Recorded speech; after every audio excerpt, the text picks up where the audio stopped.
Imagine a man. Not just a man but an entity. A force of nature compressed into a 19th century black suit. If you took the wealth of Jeff Bezos, combined it with Elon Musk, added Bill Gates in his prime, and adjusted for 100 years of economic inflation, you might start to approach the value of this man. His name was John Davison Rockefeller. And the story we are going to discuss tonight is not just a story about money. This isn't the motivational hard work story you usually hear from fake business gurus on Instagram. No. This is a blueprint. This is the original blueprint of how one man, one incredibly obsessive mind, managed to strangle the neck of the United States economy, look Uncle Sam in the eye and say, "Mine." At its peak, Rockefeller's company, Standard Oil, didn't just dominate the market. They were the market. They controlled 90% of all oil processed in America, 90%. Think about that for a moment. Imagine if every time you filled up your gas tank, every time you turned on a stove, every time you drove on asphalt, 90% of that money went into the same single pocket. We are talking about a monopoly worth $400 billion in today's money. An empire so vast, so powerful, and so terrifying that the United States government had to create entirely new laws just to destroy it. Laws we now know as antitrust laws. But how did he do it? Was he a genius? Certainly. Was he a monster? Maybe. Did he cheat? Depends on who your lawyer is. However, the real answer, the answer that makes this story different, does not lie in dramatic courtroom moments or cinematic oil well explosions. No. Rockefeller's power, and the reason he became the richest man in modern history, lies in the boring things. The things that put most people to sleep. He didn't win because he drilled more wells. He won because he knew the exact cost of a single rivet on an oil barrel. He won because he calculated the drops of solder used to seal kerosene cans, reducing it from 40 drops to 39 drops, and saving millions of dollars. He won through brutal, cold, mathematical efficiency. Tonight, on The Empire of Black Gold, we will not skip around. We will not give a brief summary. We are going to dissect this empire nut by nut, bolt by bolt. We will read the numbers. We will track every cent that came in and went out. We will look at the list of companies he destroyed. We will read the court testimonies he gave. We will trace the 4,000 miles of oil pipelines he built beneath the American soil. Because inside these boring details, inside these stacks of legal documents and accounting ledgers, lies the true secret of absolute power. So rest your head. Forget your phone notifications. Let these numbers wash over your brain. Because we are going back to 1839 to a small town in New York, where a boy was born with ice water in his veins. This is the complete history of Standard Oil. And it is going to be a long, quiet, and very, very detailed journey. Part 1. The Boy Who Would Be King. Our story begins on July 8, 1839. Location, Richford, New York. A quiet rural town, far from the financial centers of the world that this newborn baby would one day conquer. John Davison Rockefeller was born in a simple wooden house. There were no signs of luxury. No indication that this name would become synonymous with capitalism itself. But to understand John, we must understand the man who made him. His father. His name was William Avery Rockefeller. But his neighbors, and his victims, called him by another name, Devil Bill. Devil Bill was not an oilman. He was something far more colorful. He was a pitchman, a con artist, a traveling medicine salesman who went from town to town, selling miracle elixirs that he claimed could cure cancer, when in reality they were just a mixture of crude petroleum and cheap alcohol. Bill was a tall, handsome, charismatic man. He would disappear for months at a time, leaving his family with no money, then suddenly reappear in the middle of the night with a new suit, stacks of cash, and tall tales. He taught young John his first business lesson. A brutal lesson.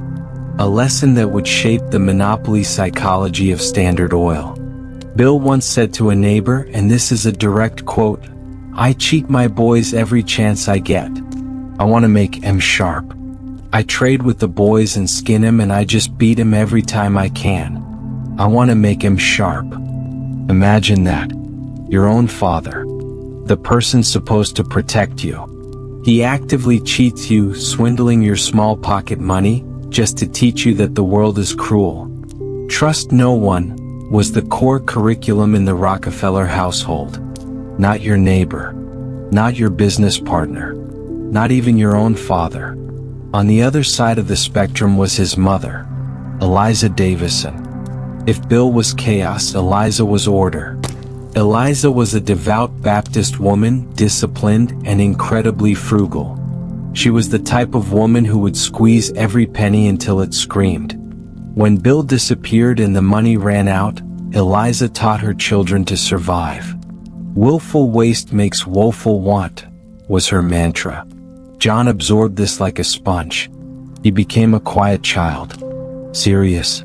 Not much for talking. At the age of 7, John had already started his first business. Not an oil business, of course, but the principles were the same. He followed wild turkeys in the woods. He took their eggs. He hatched them at home, raised the turkey chicks, and sold them to neighbors for food. He recorded every expense for the turkey feed. He recorded every cent of profit from the sales. He kept his money in a blue porcelain jar on the mantelpiece. That blue jar was his first bank. His first vault. One day, a neighbor farmer needed a loan. John, this little boy, cracked open his blue jar and lent the farmer $50 at 7% interest. When the farmer paid back the principal along with the interest, John had a revelation. An epiphany that would change world history. He realized that money working for him earned more than if he worked in a potato field for 10 days under the hot sun. From then on, Rockefeller later said, I resolved that money would work for me. This genetic combination was perfect and terrifying, the cunning and risk-taking of Devil Bill, combined with the discipline, accuracy, and religious ruthlessness of Eliza. The result was an unstoppable money-printing machine. The year is 1855. The Rockefeller family moves to Cleveland, Ohio. John is 16 years old. He doesn't go to college. He doesn't have time for that. He wants to work. But he doesn't want just any job. He wants to learn how money works. For 6 consecutive weeks, John wears the only decent suit he owns. He walks from office to office in the Cleveland business district. He goes in, asks to see the manager, and asks for a job. They reject him. Again. And again. And again. Most 16-year-olds would give up. Or cry. John Rockefeller simply writes down the names of the companies that rejected him, and goes back again the next day. He has an almost robotic persistence. Finally, on September 26, 1855, fate opens a door. The firm Hewitt & Tuttle. Commission merchants and produce shippers. They needed an assistant bookkeeper. They saw John's neat handwriting. They saw the seriousness on his face. They hired him. This date, September 26th, became so sacred to Rockefeller that later in life, he didn't celebrate his birthday. He celebrated this date. He called it Job Day. The day he entered the world of business. The work was boring to most people. Checking wheat shipping invoices. Calculating coal cargo insurance costs. Ensuring every cent in warehouse bills was accounted for. But for John, this was heaven. He was obsessed with the ledger. He found beauty in accuracy. He learned that inside the ledger there are no lies. Numbers don't lie. If there is a 1-cent discrepancy, it means there is an error, and John wouldn't go home until he found it. His salary? Pathetic. $3.50 per week. $3.50. For 6 days of work. From 6:30 a.m. until night. But this is where he learned something vital. Transportation costs. Hewitt and Tuttle shipped goods via canal, lake, and rail. John learned that shipping rates were not fixed. They were negotiable. If you shipped in bulk, you could pressure the railroad companies to give a discount. He watched how his bosses negotiated. He took notes. He also recorded his personal expenses. He bought a small notebook for 5 cents. He named it Ledger A. Let's look inside Ledger A because it shows the level of his obsessive frugality. November 1855. Gave donation to foreign missionary, 10 cents. December 1855. Bought writing paper, 3 cents. January 1856. Bought winter gloves, 25 cents. Donation to the poor, 5 cents. He recorded everything. Every cent. Nothing escaped. He lived an ascetic life. He didn't smoke. He didn't drink alcohol. He didn't go to the theater. He didn't dance. His only entertainment was church and his accounting ledgers. After a few years he asked Hewitt and Tuttle for a raise. He felt he deserved $800 a year. They offered him $700. A difference of $100. For John, this wasn't just about money. It was about valuation. He felt his value was being underestimated. So what did he do? He didn't get angry. He didn't strike. He quietly saved $800. And he decided to stop working for others. Forever. The year is 1858. John is 19 years old. He partners with an Englishman named Maurice Clark. They established the firm Clark and Rockefeller. Business, commission merchants. They traded wheat, hay, pork, and other commodity goods. Initial capital required, $4,000. John had $800 in savings. Not enough. So he went to his father, Devil Bill. Bill agreed to lend $1,000 to his son. But on one condition. 10% interest per year. The market interest rate at the time was only 5% to 7%. His own father squeezed his son with loan shark rates. And John? He accepted it. He paid it. He respected it as a business transaction. Clark and Rockefeller's business exploded. What? Because the Civil War was about to break out. In 1861, cannons were fired at Fort Sumter. The war began. North versus South. And war needs logistics. Soldiers need to eat. Horses need hay. Commodity prices skyrocketed. Wheat that was once cheap became gold. Salt pork, once food for the poor, became expensive soldier rations. Rockefeller didn't go to war.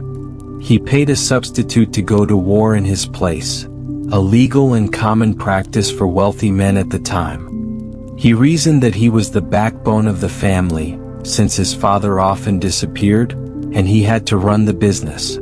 During the war, Rockefeller worked like a madman. He learned to manipulate the market. He learned to borrow money from banks in large amounts to buy stock before prices rose. He learned that bankers don't like to see hesitant borrowers. So when John walked into a bank, he would walk tall, look the banker in the eye and say calmly, "I need $10,000 and I need it now." His calmness convinced them. He always paid on time. Clark and Rockefeller's profits soared. First year, $4,400 profit. Second year, $17,000 profit. This was a massive amount of money in the 1860s. But John was restless. He saw that the grain and meat commodity business was highly competitive. Profit margins were thin. Anyone could enter this business. He wanted something bigger. Something he could control completely. Something with infinite scale. And then, the news came from Pennsylvania. The year is 1859. In Titusville, Pennsylvania. A man named Edwin Drake drilled into the ground and found oil. Black gold. Before this, petroleum was considered a nuisance.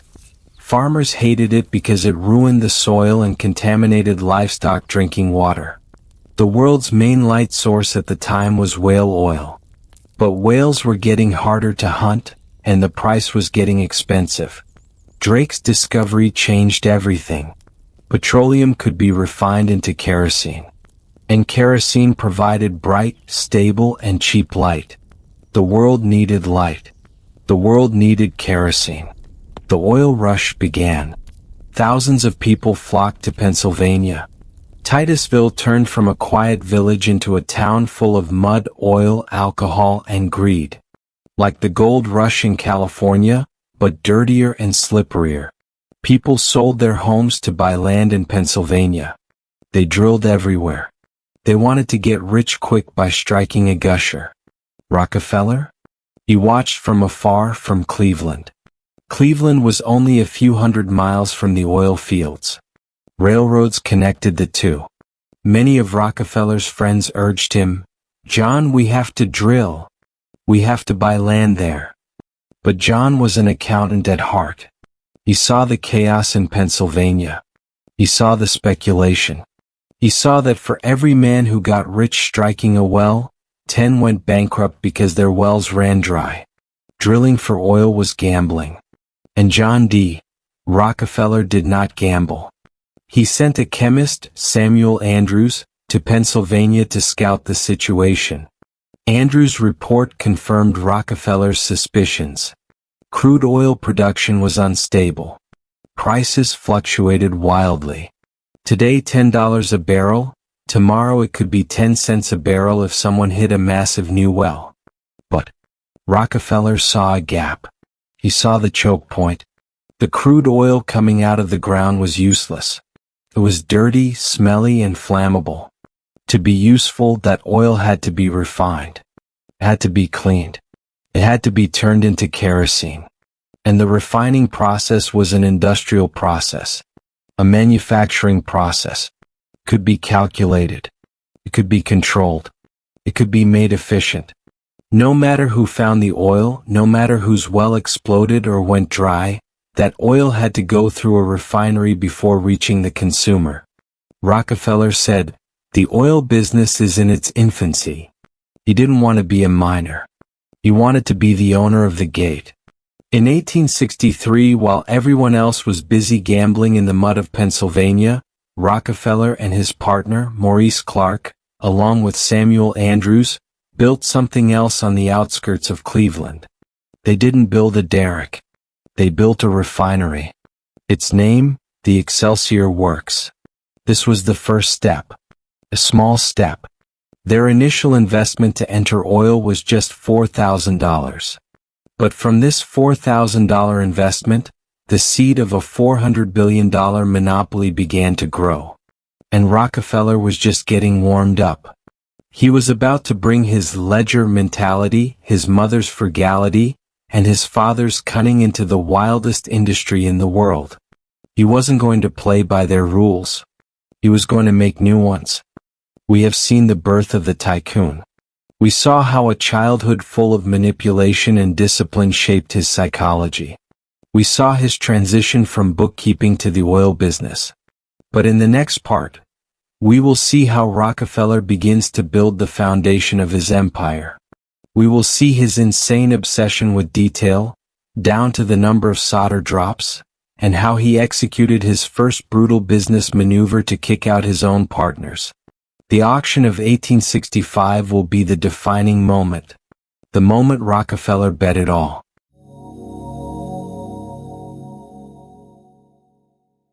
Part 2. Building the Foundation. Cleveland, Ohio. 1863. The Flats.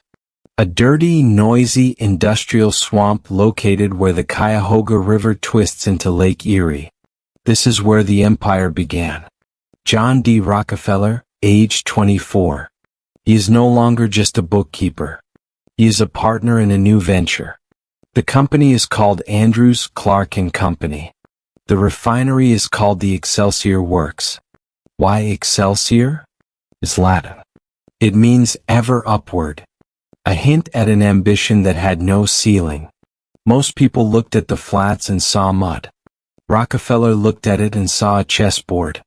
Why did he choose Cleveland? Why not Pittsburgh? Why not Titusville, right next to the oil wells?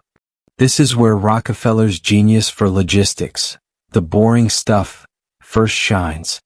If you refined oil in Titusville, you were held hostage by one railroad. They could charge you whatever they wanted to ship your kerosene to New York. But Cleveland?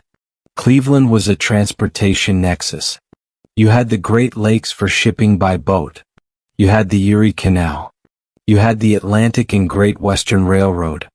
You had the Lake Shore Railroad. Rockefeller knew that if one railroad tried to squeeze him on price, he could simply threaten to use the canal, or the lake boats, or the other railroad.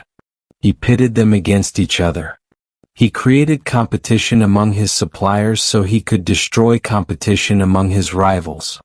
The refinery itself was primitive. Just a series of stills, large iron kettles, where crude oil was boiled. The vapor would rise, cool down in condenser pipes, and turn into liquid kerosene. It sounds simple, but it was wasteful. Most refiners in 1863 were sloppy. They would refine the kerosene, about 60% of the crude, and they would dump the rest. Gasoline? They called it naphtha. It was considered a dangerous, explosive waste product. They dumped it in the river. The Cuyahoga River was so full of gasoline and oil sludge that it would famously catch fire. Tar, pitch, sludge, dumped, into the ground, into the water. Rockefeller watched this, and it physically hurt him. Remember his mother? Willful waste makes woeful want. Every gallon of sludge dumped into the river was a penny lost from his pocket. So, while his partners, the Clark brothers, were content making decent money, Rockefeller began his obsession. He hired chemists. He stayed at the refinery until late at night. He wanted to know, can we sell the tar? Yes, for paving roofs and roads. Can we sell the naphtha? Yes, to gas plants for street lighting. Can we sell the paraffin wax? Yes, for candles and chewing gum. He squeezed the oil barrel until it was dry. This wasn't just environmentalism, he didn't care about the river. It was maximizing revenue per barrel. If his competitors made money on 60% of the barrel, Rockefeller made money on 90% of it. Mathematically, he had already won before the first price war even started. Let's talk about barrels. I know. It sounds boring. You want to hear about the billions of dollars. But you cannot understand the billions unless you understand the barrels. In the 1860s, barrels were the single biggest cost for a refiner. You had to buy white oak timber. You had to pay skilled coopers to shape the staves. You had to buy iron hoops. A good oil barrel cost $2.50 to buy from a supplier. Rockefeller looked at that number, $2.50, and he hated it. Why should he pay a supplier's profit margin? Why should he pay a cooper's markup? So he did something radical. He decided to build his own barrels. This is the birth of vertical integration. He bought a forest. Yes, he bought his own tract of white oak timber.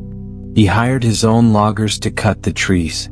He built his own drying kilns to dry the wood, reducing the weight, which reduced shipping costs. He hired his own team of coopers and paid them a salary, not a per barrel fee. The result? The cost of a Rockefeller barrel dropped from $2.50 to 96 cents. 96 cents. He was saving $1.54 on every single barrel. When you are shipping thousands of barrels a day, that is not just savings. That is a war chest. While his competitors were paying $2.50 and operating on thin margins, Rockefeller could lower his oil prices, drive them out of business, and still make a profit. But he didn't stop there. He looked at the bungs, the wooden stoppers for the barrels. He built his own bung factory. He looked at the glue used to seal the barrels. He built his own glue factory. He looked at the wagons used to haul the barrels to the train station. He built his own wagons. And then, the famous story of the solder. Kerosene was often sold in square tin cans for export. These cans were sealed with solder, melted metal. Rockefeller went to the factory floor one day. He watched a worker sealing cans. He asked, "How many drops of solder do you use on each can?" The worker said, 40 drops, sir." Rockefeller did a test. He asked them to try sealing with 38 drops. Some cans leaked. He asked them to try 39 drops. None leaked. He ordered the entire factory to switch to 39 drops. 1 drop of solder. It seems insane. It seems petty. But that 1 drop saved $2,500 in the first year. Over the course of the empire, that 1 drop saved hundreds of thousands of dollars. This was the Rockefeller method. Total control. Total efficiency. Total elimination of the middleman. While other oil barons in Pennsylvania were wearing diamond rings and gambling on horses, Rockefeller was in Cleveland, counting drops of solder and drying oak wood. He was boring them to death. Literally. By 1865, the Excelsior Works was one of the largest refineries in Cleveland. But there was a problem. The partners hated each other. On one side, John D. Rockefeller and Samuel Andrews, the chemist. They wanted to expand. They wanted to borrow more money. They wanted to build big. On the other side, the Clark brothers, Maurice and James. They were conservative. They were scared. They looked at the debt Rockefeller was racking up and they saw ruin. They called Rockefeller oil mad. James Clark would scream at John, "We are borrowing too much. We will go bankrupt." Rockefeller would reply calmly, "We must borrow to build. The oil is here to stay." The tension snapped in February 1865. Rockefeller was 25 years old. He called a meeting. He looked at the Clark brothers and said, "It is time to separate." They agreed to dissolve the partnership. But who would keep the refinery? They decided to hold an auction. Right there in the office. The highest bidder takes the company. The losers go home with cash. This was the first great gamble of Rockefeller's life. He didn't have enough cash to buy them out. But he had confidence. He had lined up secret backing from bankers who trusted his ledger mentality. The auction began. Maurice Clark was the auctioneer. Rockefeller sat quietly, his face a mask. Clark started the bidding at $500. Rockefeller, $1,000. Clark, $2,000. Rockefeller, $5,000. The price climbed. $10,000. $20,000. $30,000. The Clark brothers started to sweat. This was far more than they thought the refinery was worth. They thought Rockefeller was bluffing. But Rockefeller kept nodding. $40,000. $50,000. $60,000. At $60,000, Maurice Clark hesitated. He looked at John. John's eyes were cold. Steady. Clark bid $70,000. Rockefeller didn't blink. $72,000. Maurice Clark shook his head. "I'll go no higher, John. The business is yours." Rockefeller offered one last bid to make it a clean number. $72,500. That is approximately $1.3 million today. It was a massive sum for a 25-year-old. But Rockefeller later said, "It was the day that determined my career." He bought out the doubters. He kicked out the conservative voices. The firm was renamed Rockefeller and Andrews. He was now free. Free to borrow as much as he wanted. Free to build as fast as he wanted. The brakes were cut. The monster was loose. While he was building a ruthless industrial machine, John D. Rockefeller was building a domestic life that seemed completely contradictory. In 1864, he married Laura Celestia Spellman. Said he. She was the daughter of a prosperous merchant and politician. She was educated, pious, and shared John's absolute devotion to the Baptist faith. Their honeymoon? They didn't go to Paris. They didn't go to Venice. They went to Niagara Falls, and John spent the time showing her his business ledgers.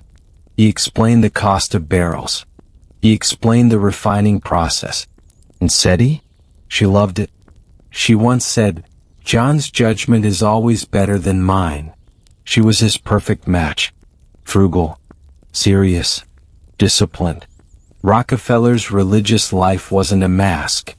It wasn't PR. He truly believed he was doing God's work. "God gave me my money," he famously said. Since his first paycheck of $3.50, he had tithed 10% to the church. As his income grew to $1,000, then $10,000, then $1 million, the check to the church grew with it. He never missed a payment. This created a strange psychological duality. On Sunday he was a humble servant of God, teaching Sunday school, sweeping the church floors. Yes, the richest man in Cleveland swept the church floors. On Monday he was a predator who would drive his competitors into bankruptcy, buy their assets for pennies on the dollar, and leave them with nothing.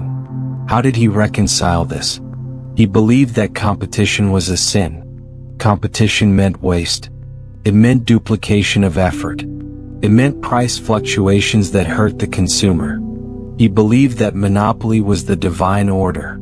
By organizing the oil industry, by crushing the weak and inefficient refiners, he was bringing order to chaos. He was saving the industry. He wasn't a villain in his own story. He was a savior.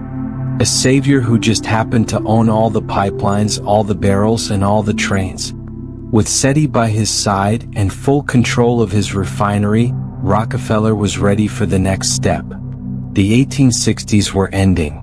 The 1870s were coming. And Rockefeller had a plan. A secret plan involving the railroads that would spark a war in Pennsylvania and make him the most hated man in America. He was done building the foundation. Now it was time to build the walls. And he would build them out of the bones of his competitors. We have established the foundation. We have seen the obsession with efficiency, the 39 drops of solder, the 96-cent barrel. We have seen him buy out his partners in a high-stakes auction. But what happens next is the turning point. In part 3 we enter the 1870s, the decade of the Standard Oil Company. We will uncover the South Improvement Company conspiracy, a secret deal so illegal and so unethical that it caused riots in the streets of Pennsylvania. We will explain the math behind railroad rebates and drawbacks. This is where Rockefeller goes from businessman to robber baron.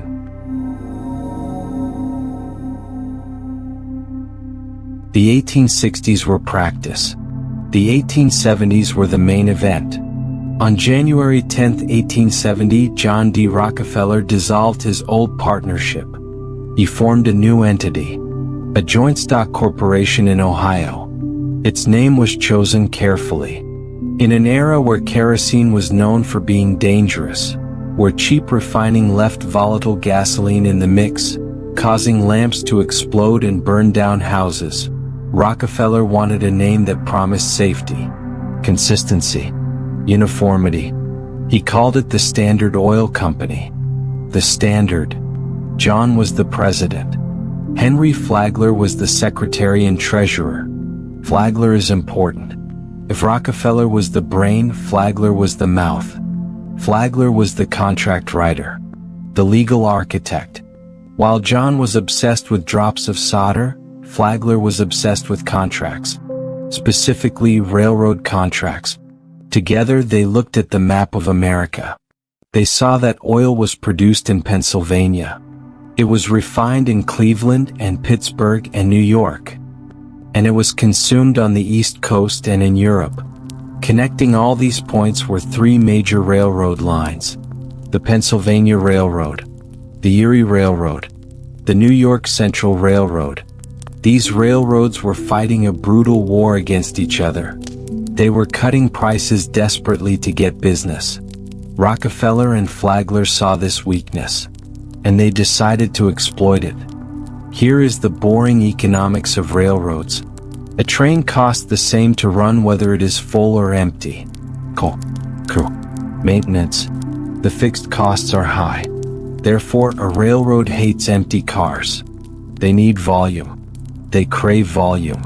They would rather ship 100 cars at a small profit than 10 cars at a huge profit.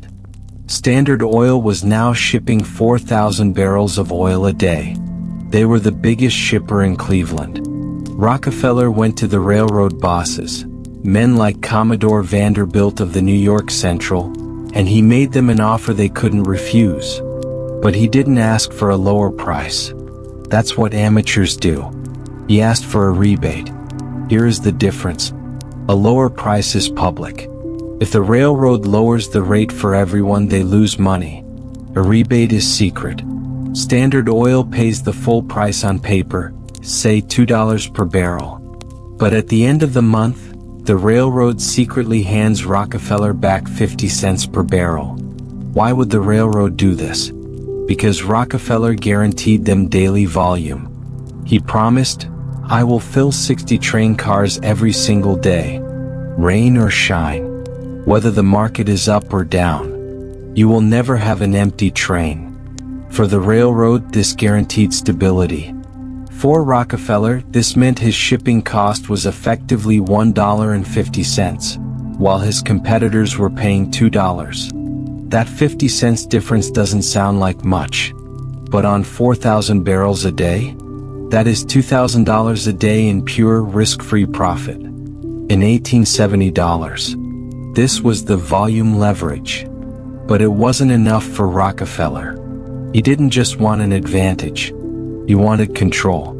And in 1871, he entered into the darkest conspiracy in American business history. This is the part that usually gets skipped in history class because it's too technical. But we are going to dwell on it, because this scheme was pure evil genius. In late 1871, Rockefeller and a few other large refiners met secretly with the bosses of the three major railroads. They formed a shell company called the South Improvement Company, SIC. The name sounded boring, innocuous, but its charter allowed it to do almost anything. Here was the deal. It wasn't just about rebates anymore. It was about something called a drawback. Please focus. This is the mechanism of the monopoly. Step 1, the rate hike. The railroads agreed to double the shipping rates for everyone. Shipping oil to New York would go from $1.25 a barrel to $2.56 a barrel. Step 2, the rebate. Members of the South Improvement Company, Rockefeller, would get a massive secret rebate.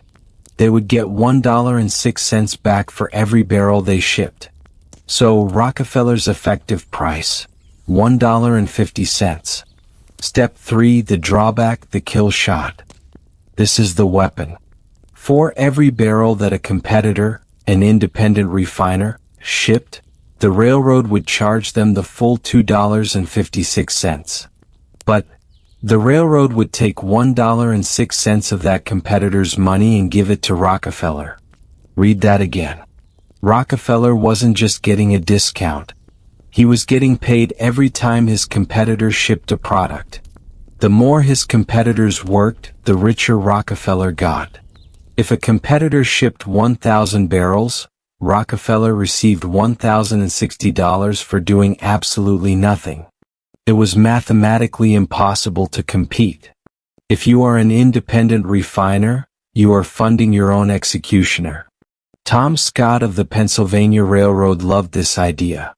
He thought it would stabilize the industry. Rockefeller loved it because it gave him the power of life and death. He essentially deputized the railroads to be his tax collectors. This deal was signed in secret. It was never meant to be public. But secrets in the oil industry are slippery. February 1872. Someone at the railroad talked. The rates were published prematurely. The headline hit the Titusville papers, "The Great Conspiracy." The oil regions exploded. These were rough men, drillers, wildcatters, veterans of the Civil War. They realized that the South Improvement Company was a noose around their necks. They identified the conspirators, Rockefeller in Cleveland, the railroad bosses in Philadelphia and New York. They declared war. Not a price war. A real war. Mobs attacked the railroad depots. They spilled oil cars onto the tracks. They marched in the streets carrying banners that said, "Down with the monster," and "No compromise." They organized a boycott. The Petroleum Producers Union was formed. They agreed, not a single drop of crude oil would be sold to the South Improvement Company members. Rockefeller's refinery in Cleveland suddenly stopped receiving oil. The tanks ran dry. His workers were idle. For the first time, the ledger couldn't solve the problem. The boycott worked. The railroads panicked. They were losing too much money from the lost freight. On March 25, 1872, the railroad president sent a telegram to the oil regions. Contract with South Improvement Company canceled. The conspiracy was dead. The oil regions celebrated. They thought they had slain the dragon. They thought Rockefeller was finished. They were wrong. Rockefeller didn't panic. He didn't get angry. He simply realized that the secret conspiracy failed. So he decided to execute the open conspiracy. Publicly, Rockefeller apologized. He claimed he didn't understand how much the producers would hate the deal. Privately, he told his wife Seti, "It is easy to write things in newspapers, but it is another thing to do business." He learned a valuable lesson. Don't rely on a contract that can be canceled. Own the refineries. Own them all. If he owned all the refineries, the railroads would have to give him the rebates, secret or not, because there would be no one else to ship oil. He turned to his partner Henry Flagler and said, "The time to buy is when blood is running in the streets." And in Cleveland, the blood was about to flow. Part 4. The Cleveland Massacre. February 1872. While the riots were happening in Pennsylvania, Rockefeller looked at his own backyard. Cleveland. There were 26 refineries in Cleveland. Standard Oil was the biggest, but the other 25 were dragging down prices. They were inefficient. They were wasteful. Rockefeller decided to clear the board. He called it cooperation. History calls it the Cleveland Massacre. His goal was simple: buy all 25 competitors. Timeline: 3 months. Strategy: shock and awe. This is how it went down. Rockefeller didn't send lawyers. He didn't send thugs. He went himself.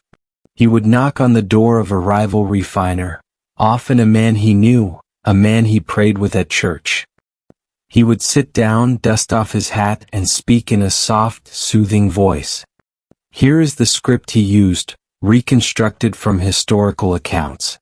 The oil business is in chaos. Prices are falling. You are losing money. The railroads are going to crush you. You cannot survive alone. Then he would pull out his ledger. He would show them his own numbers. He would show them the rebates he was getting or about to get. He would show them his costs, his 96-cent barrels, his 39 drops of solder. He would demonstrate mathematically that they were already dead. They just didn't know it yet. Then came the offer: "I will buy your refinery. I will pay you a fair price based on an independent appraisal. You can take cash or you can take Standard Oil stock." He always advised them to take the stock. "Take the stock," he whispered. "It will take care of your family for generations." Then came the threat. The velvet hammer. "If you refuse, I cannot help you. You will be crushed by the railroads. Your business will be worth zero. And you will go bankrupt." It wasn't a negotiation. It was an ultimatum. Join us or die. Let's look at the victims. The ledger of the massacre. 1. Clark, Payne and Company. His old rivals. The biggest threat. Oliver Payne was powerful. Rockefeller knew if Payne fell, the others would panic. He offered Payne a massive amount of stock. Payne took it. Strike 1. 2. Jabez A. Bostwick and Company. Bostwick was smart. He saw the writing on the wall. He sold out immediately and became a high-ranking executive in Standard Oil. Strike 2. 3. Alexander, Schofield and Company. They fought. They hated Rockefeller. They called it blackmail. Rockefeller squeezed them. He restricted their barrel supply. They sold. Strike 3. 4. Critchley, Fawcett and Company. Sold. 5. Hannah, Baslington and Company. Sold. 6. The Atlantic Refining Company of Cleveland. Sold. 7. Lawrence, Doane and Company. Sold. Some owners cried. Robert Hanna, a rival refiner, later testified, "Standard Oil told me if I didn't sell out, they would crush me out." He sold his refinery, which cost $75,000 to build, for $45,000. He took cash. A mistake. If he had taken the stock, those shares would have been worth millions later. Isaac L. Hewitt, Rockefeller's first boss at Hewitt and Tuttle. Yes, Rockefeller bought out the man who gave him his first job. Hewitt was old now. Rockefeller gave him a good price. He took the stock. He died rich. But the most tragic story is perhaps his own brother, Frank Rockefeller. Frank was also in the oil business. He hated John's methods. He refused to sell. He fought. John crushed him. Frank eventually sold out, bitter and angry. He moved his dead children's bodies out of the Rockefeller family cemetery plot so they wouldn't have to lie next to John. That is the level of hatred this massacre generated. The campaign started in February 1872. By March 28, 1872, less than 6 weeks later, it was over. Rockefeller had conquered 22 of the 26 refineries in Cleveland. The Cleveland Massacre was a total victory. Let's look at the numbers before and after. Before, January 1872. Standard Oil controls 10% of U.S. refining capacity. Competition is fierce. Prices are volatile. After April 1872, Standard Oil controls 25% of U.S. refining capacity. Cleveland production is now a monopoly. Rockefeller processes 10,000 barrels a day. The cost? Rockefeller spent approximately $1 million in cash and stock to buy these companies. He bought them during a depression which he helped cause. He bought them for scrap value. He shut down the inefficient ones. He dismantled them. He sold the iron for scrap. He kept only the best, most efficient plants running. He later said, "It was a charity. We took in the wounded and the dying." He truly believed he was running a hospital for sick businesses. The rest of the world saw a graveyard. But Cleveland was just the beginning. Rockefeller looked at the map again. He looked east, to Pittsburgh, to Philadelphia, to New York. He had the model. He had the Cleveland method. And now he had 25% of the industry. The empire was expanding.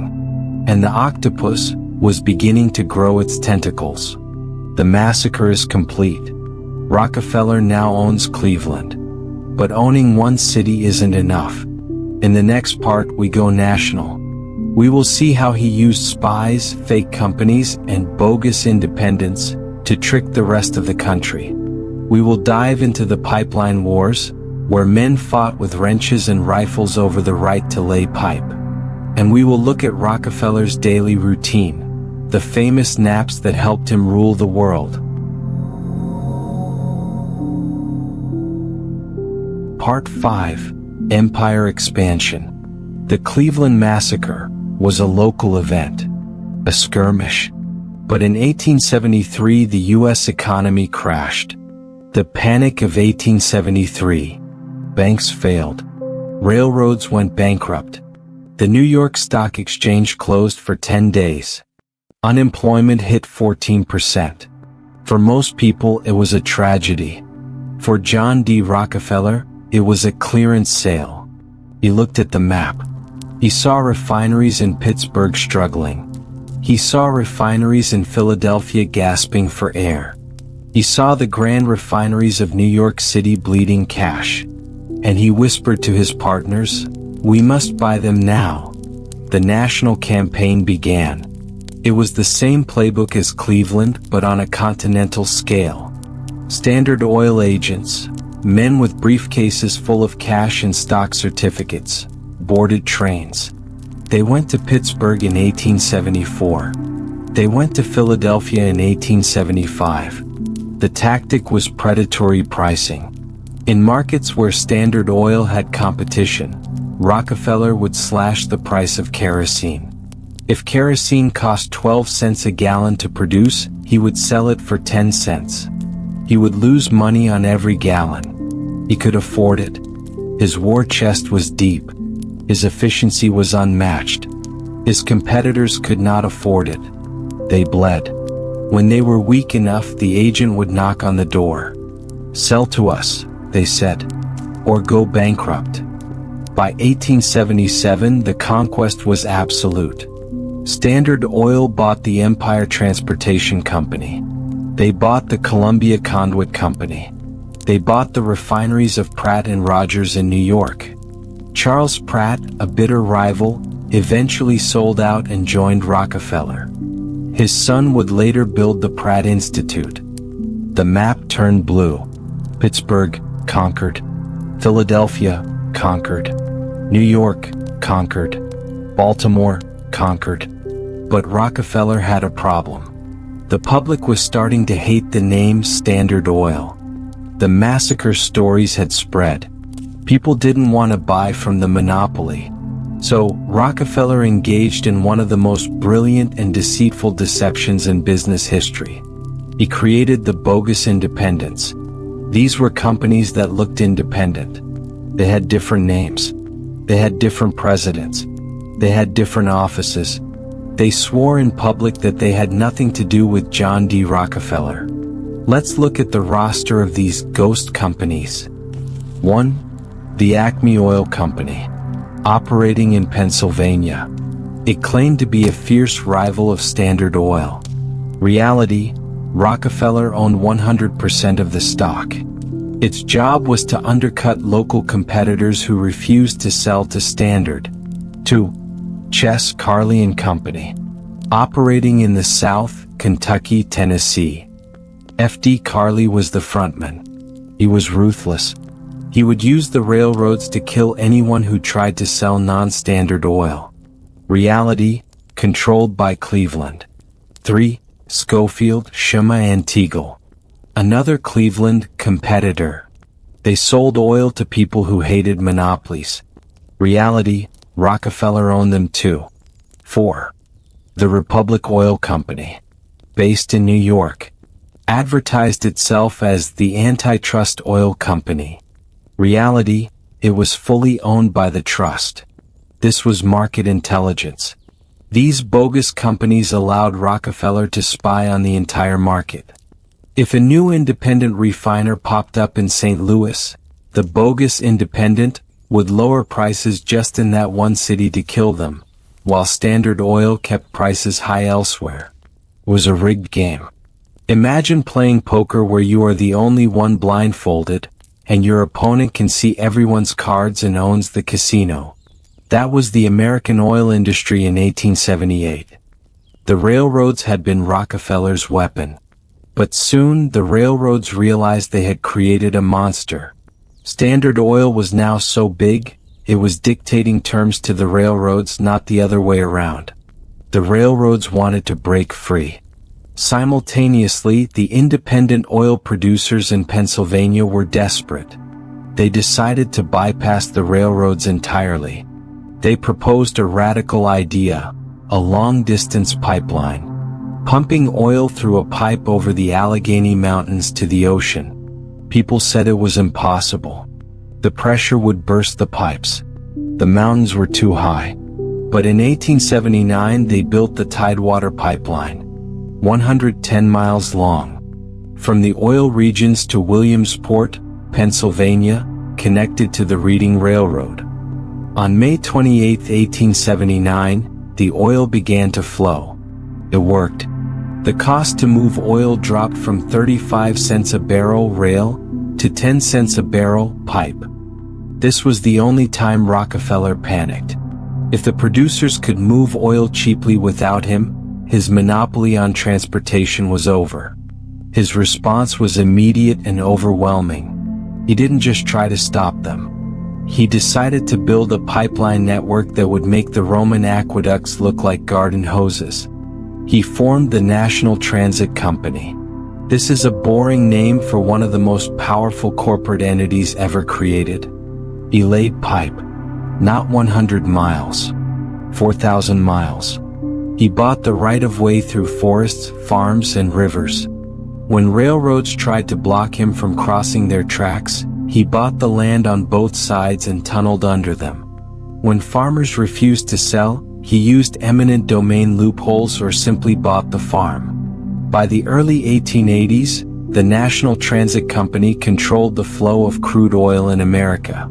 The railroads were obsolete for crude oil transport. Rockefeller had cut out his former co-conspirators. He now owned the well, the pipe, the refinery, the barrel, and the wagon. While his agents were waging war with rifles and dynamite in the oil fields, John D. Rockefeller was living a life of aggressive tranquility. He moved his headquarters to New York City, 26 Broadway, the most famous address in business history. But inside it was quiet. Rockefeller hated noise. He hated confusion. His routine was robotic. He arrived at 9 a.m. He worked until 12 p.m. At noon he ate a light lunch, usually bread and milk. Then he napped. Yes, the most ruthless predator in capitalism napped every day after lunch on the office couch. He believed that digestion took energy away from the brain. He said, "I can do more work in 4 hours than most men can do in 8, because I preserve my energy." He never raised his voice. He never got angry. When he received bad news, like a refinery burning down, he would sit quietly, close his eyes, and think. Then he would give a precise order. He managed by consensus. He created the executive committee. They met every day at lunch. Rockefeller sat at the head of the table, but he didn't dictate. He asked questions. "Gentlemen, what are the figures? Are we sure this is the best way? Let us turn the figures over one more time." He didn't want to be the smartest man in the room.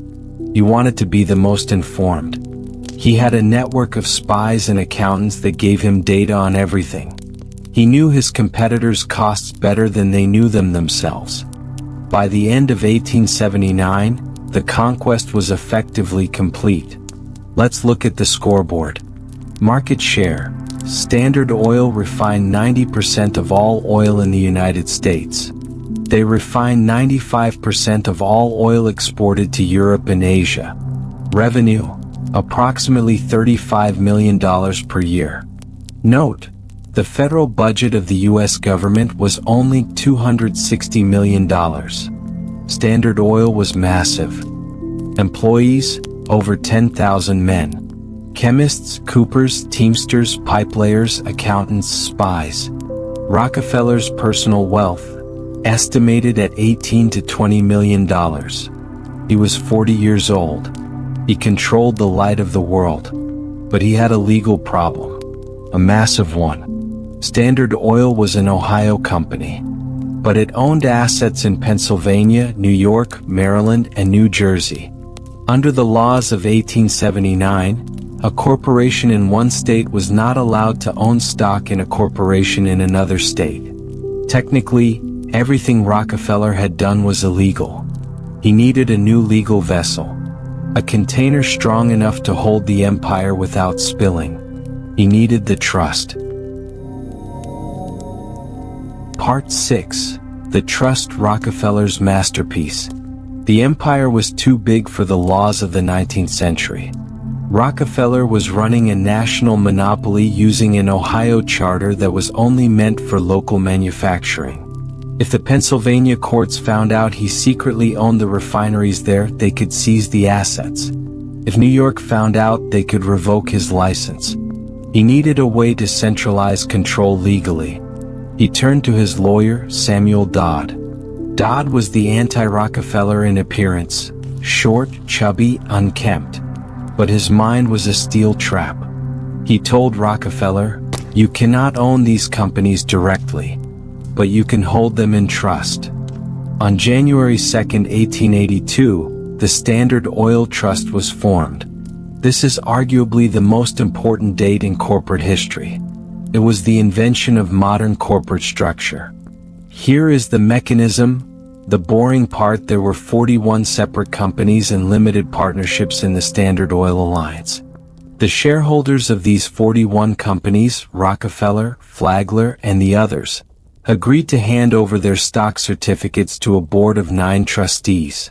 In exchange, the shareholders received trust certificates.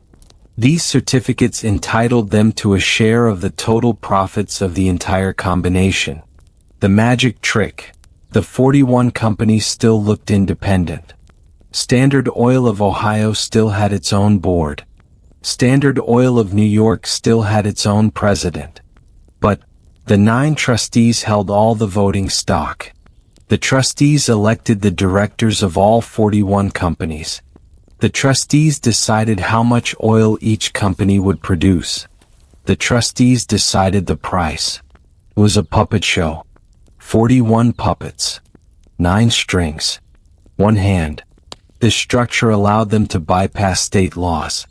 The trust wasn't a corporation. It was a private agreement. It existed in the shadows of the law.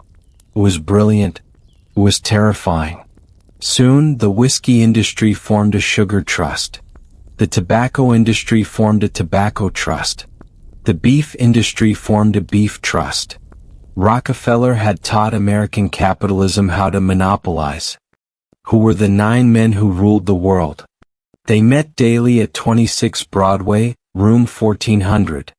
1. John D. Rockefeller, the Titan. He held 191,700 certificates. The majority. 2.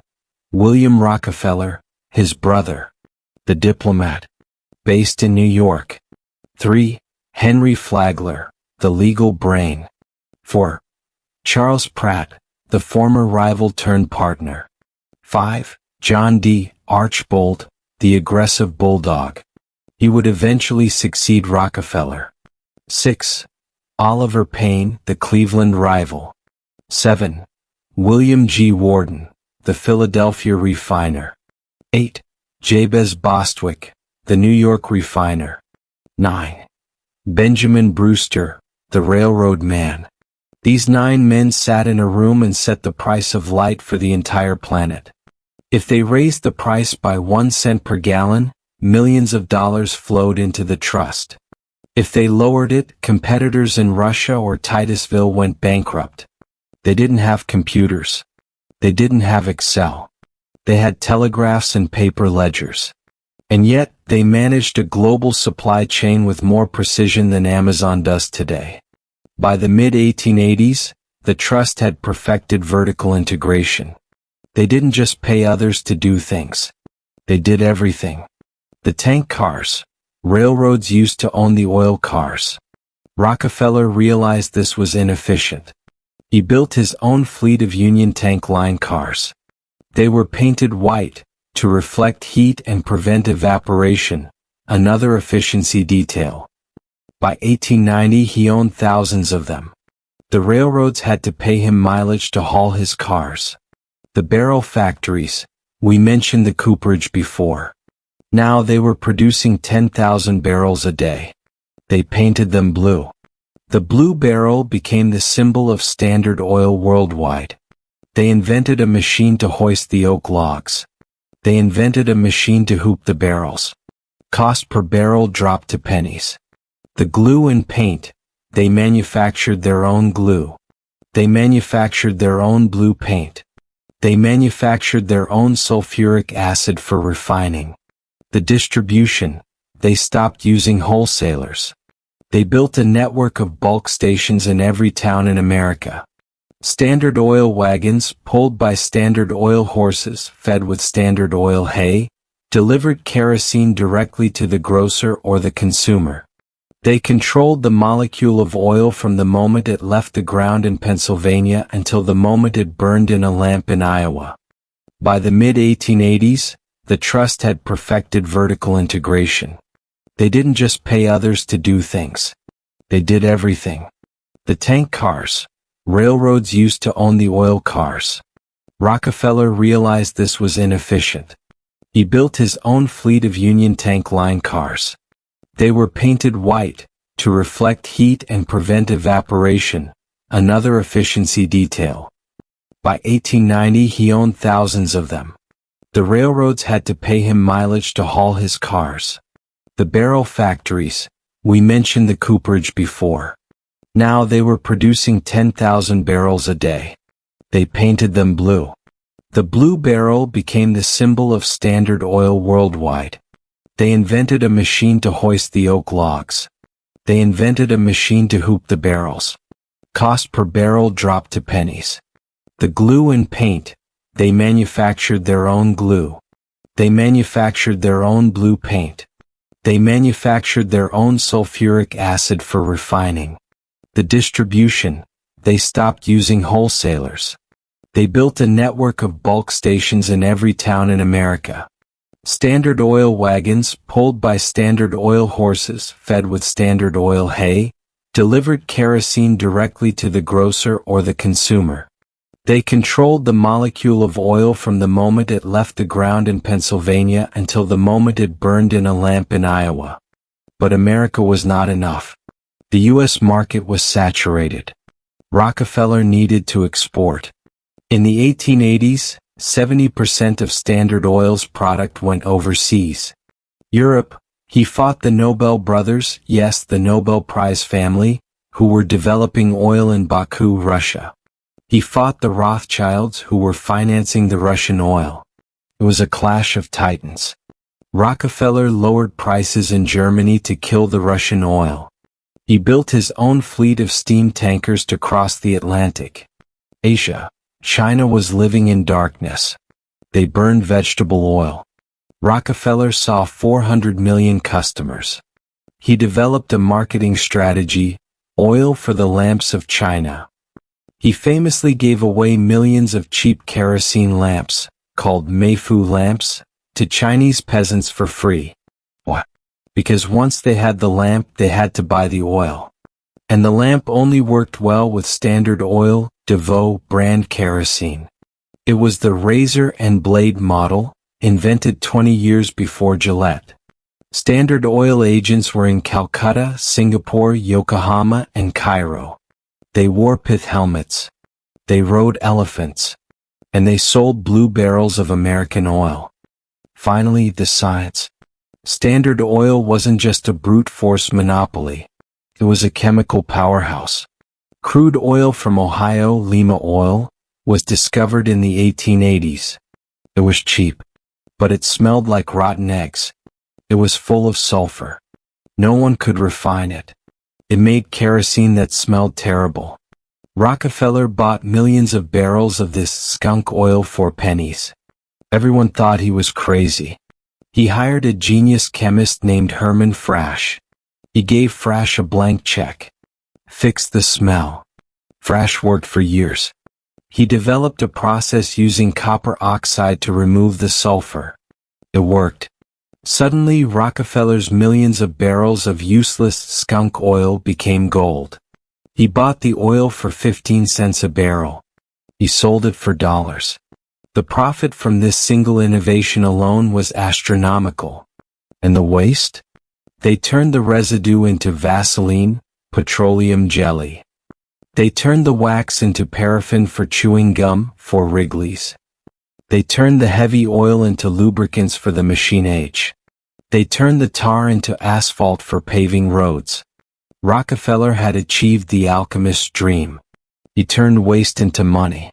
He turned skunk oil into light. But as the 1890s approached, the shadows were lengthening. The secrecy of the trust was about to be broken. The politicians were waking up.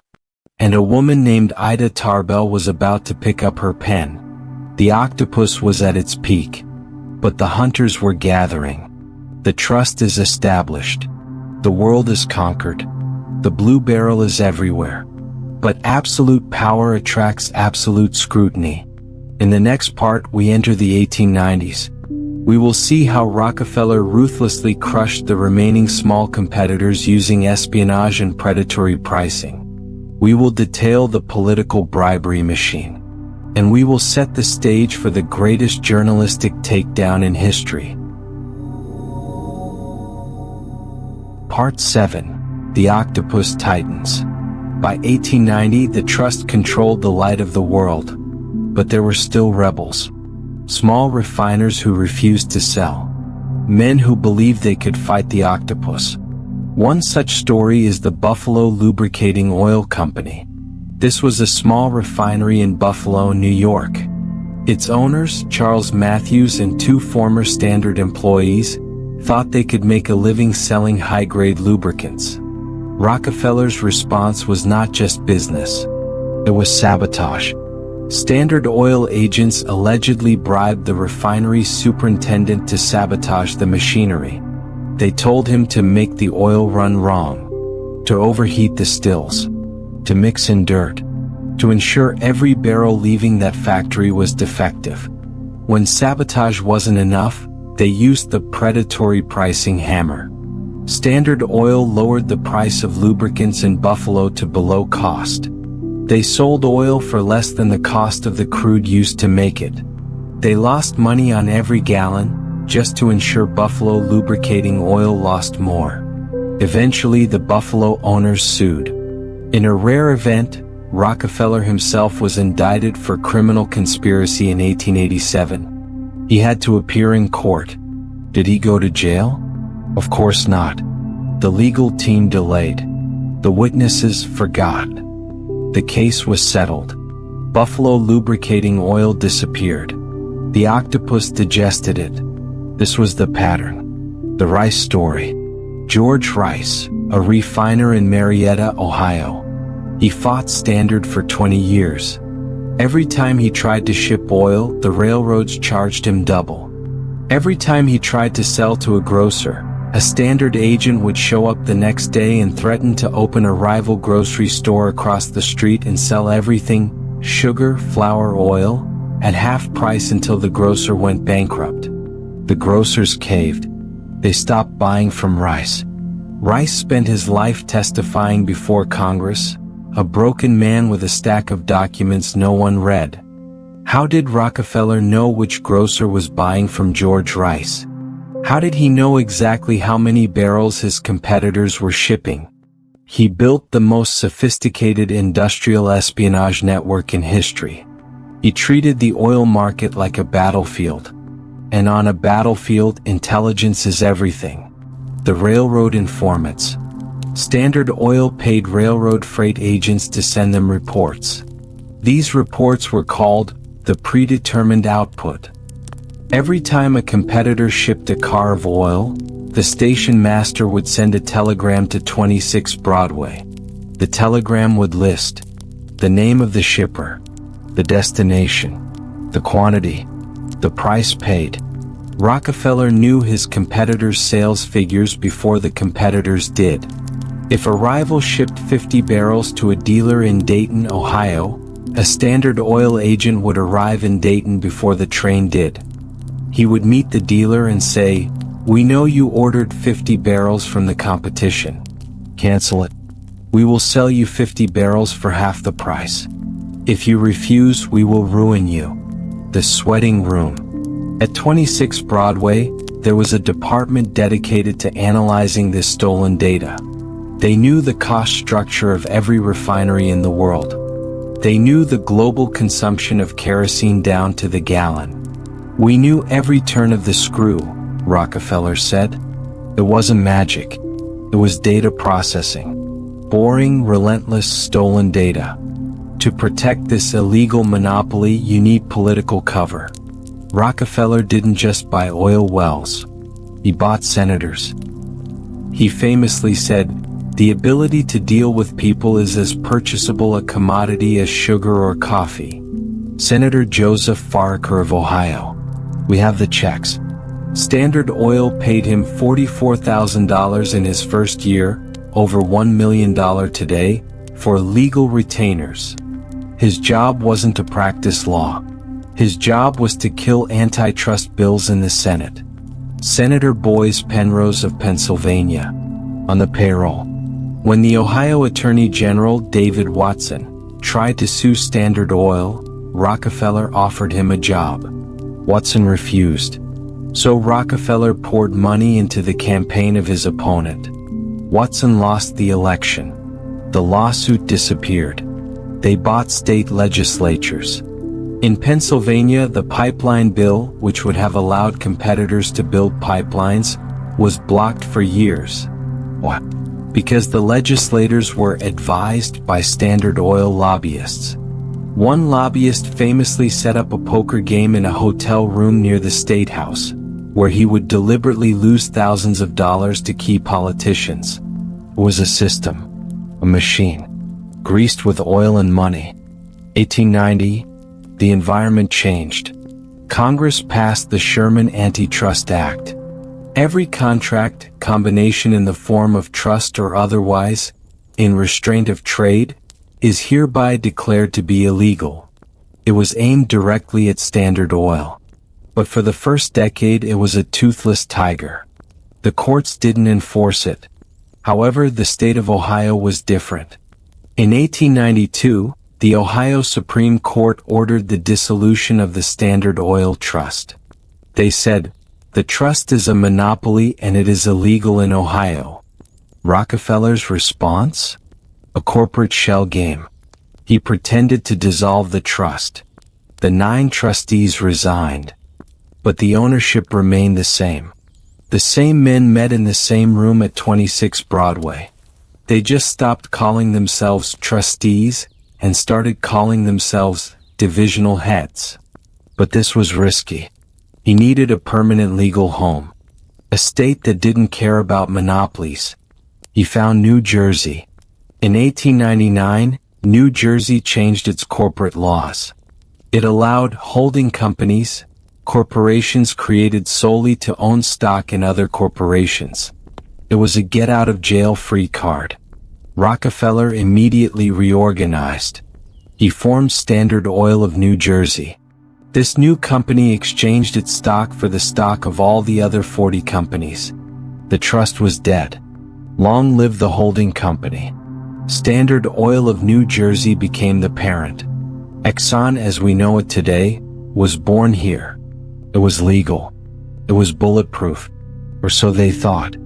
By 1900, John D. Rockefeller was a phenomenon. He was 61 years old. His personal fortune was estimated at $200 million. In an economy where the average annual income was $438. He was receiving $10 million a year in tax-free dividends. That is roughly $27,000 a day. He couldn't spend it fast enough. He bought estates. Pocantico Hills in New York. He bought golf courses. But the pile of money kept growing. It was self-replicating. He was the richest man in America. Probably the richest man in the history of the world. And he was also the most hated. Because while he was counting his millions, a woman named Ida Tarbell was sharpening her pencil. Part 8. The Muckrakers Attack. Her name was Ida Minerva Tarbell. She was not a politician. She was not a competitor. She was a journalist. She had a personal score to settle. She grew up in the oil regions of Pennsylvania. Her father, Franklin Tarbell, was a tank maker, an independent oil man. She watched her father come home night after night, exhausted and defeated. She watched his business crumble. She watched him join the boycott against the South Improvement Company. She watched him lose. She remembered the name Rockefeller. It was a curse word in her house. John D. Rockefeller ruined my father, she thought. Now, 30 years later, she worked for McClure's magazine, the leading investigative journal of the era. The publisher, Sam McClure, wanted a big story. Ida said, "I want to write the history of Standard Oil." Rockefeller had faced investigations before, but he had never faced a historian. Ida Tarbell didn't just want to write a hit piece. She wanted to write a forensic audit. She spent 2 years just doing research. She went to the courthouses in Ohio and Pennsylvania. She dug up the transcripts of the lawsuits from 1872, the ones Rockefeller thought were forgotten. She found the South Improvement Company contracts. She found the testimony of the widows and the bankrupt refiners. She found a deep throat. Henry H. Rogers. Rogers was a senior director at Standard Oil, one of the Big Nine. Amazingly, Rogers agreed to meet with her. What? Arrogance. He thought he could charm her. He thought he could spin the story. He gave her documents. He explained the logic of the trust. He admitted to the rebates, claiming they were standard practice. He didn't realize he was handing ammunition to the enemy. Ida took his explanations, cross-referenced them with the court documents, and found the lies. In November 1902, the first article appeared. The history of the Standard Oil Company was a sensation. It wasn't a screaming tabloid. It was a cold, hard, factual dossier. She listed the rebates. She named the spies. She detailed the Cleveland massacre. She explained the South Improvement Company scheme in perfect detail. Every month, a new chapter came out. 19 articles in total. People waited for McClure's magazine like they wait for a Netflix finale today. Circulation skyrocketed. Standard Oil tried to buy up the magazines to hide them. It just made people want them more. She painted Rockefeller not as a genius but as a cheat. She wrote, "He has played with loaded dice." She described his face, the oldest man in the world, a living mummy. In 1904, the articles were collected into a book. It is considered one of the top 5 greatest works of journalism in the 20th century. Rockefeller's response? Silence. His policy was, don't say anything. If you don't talk, they will forget. He refused to give interviews. He refused to sue for libel because he knew the facts were true. Privately, he was furious. He called her Miss Tarbell. He couldn't understand why the public hated him. "We brought order," he told his partners. "We made kerosene cheap. We saved the industry." He truly believed he was the victim. But the silence didn't work. The narrative had shifted. Before Tarbell, Rockefeller was a mysterious titan. After Tarbell, he was a monster. The public didn't see efficiency anymore. They saw tyranny. They saw a man who thought he was above the law. The cartoons were brutal. The octopus image became the defining symbol of Standard Oil. Its tentacles wrapped around the White House, the Supreme Court, and the American worker. Politicians, sensing the blood in the water, started to sharpen their knives. Trust busting became a popular political platform. A young, energetic president named Theodore Roosevelt read Ida Tarbell's book, and he decided it was time to hunt the bear. Rockefeller became the most hated man in America. He received death threats.